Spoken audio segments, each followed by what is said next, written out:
Hoy vamos a analizar uno de los descubrimientos que, sin duda, cambiaron la historia de la ciencia, la estructura del ADN.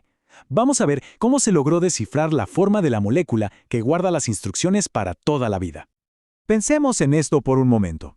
¿Cómo hace la vida para guardar y copiar su propia información? Esta era la gran pregunta que impulsaba la búsqueda de la estructura del ADN.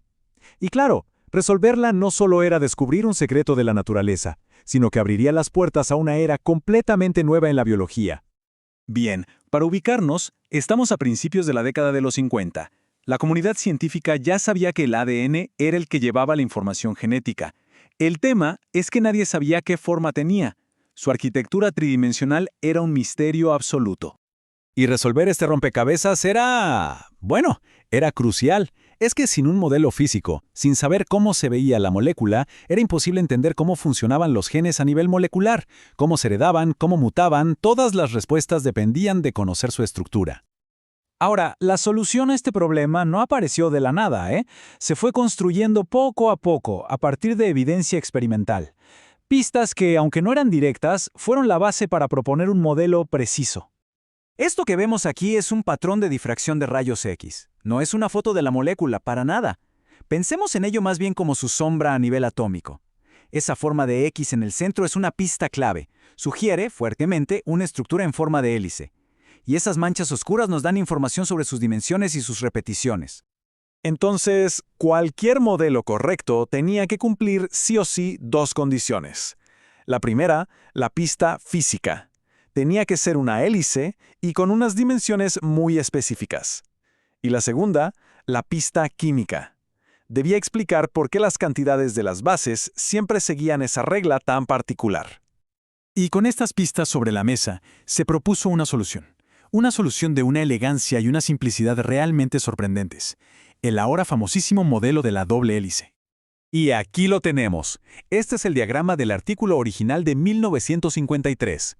Es una representación muy esquemática, claro, pero captura la esencia de la idea. Dos hebras entrelazadas que forman algo así como una escalera de caracol.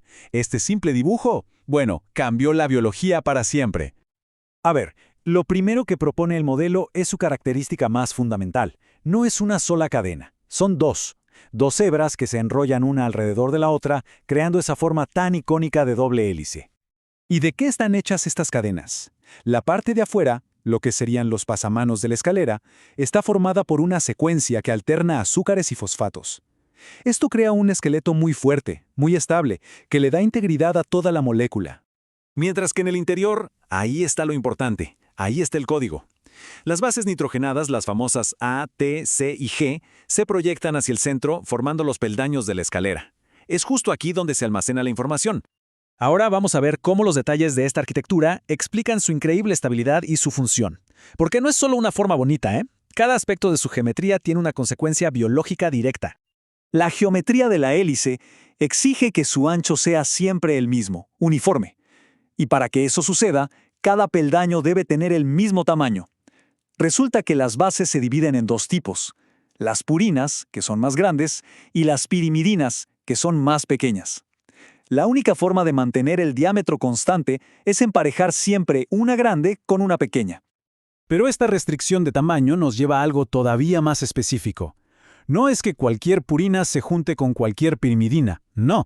Por la forma de las moléculas y cómo pueden formar enlaces de hidrógeno, resulta que la adenina solo puede formar un par estable con la timina y la guanina solo con la citosina. Estas son las reglas de apareamiento, la base de toda la genética.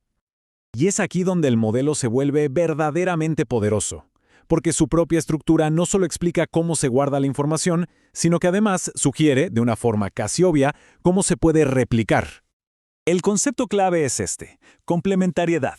Si tenemos la secuencia de una cadena, por ejemplo, A, G, C, T, gracias a las reglas que acabamos de ver, sabemos automáticamente que la secuencia de la otra tiene que ser T, C, G, A.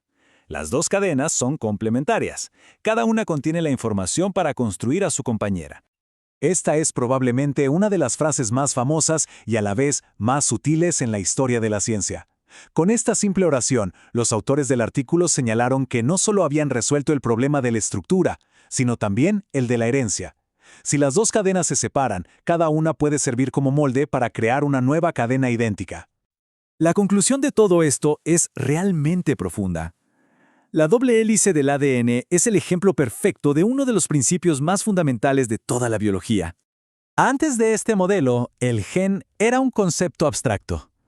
Después de esto, el gen se convirtió en algo físico, una secuencia de bases en una molécula real, cuya estructura tridimensional explicaba a la perfección cómo podía guardar información y cómo podía copiarse. En definitiva, la forma define la función. El impacto de este trabajo fue simplemente inmenso. No fue el final de una búsqueda, sino el comienzo de un campo científico totalmente nuevo.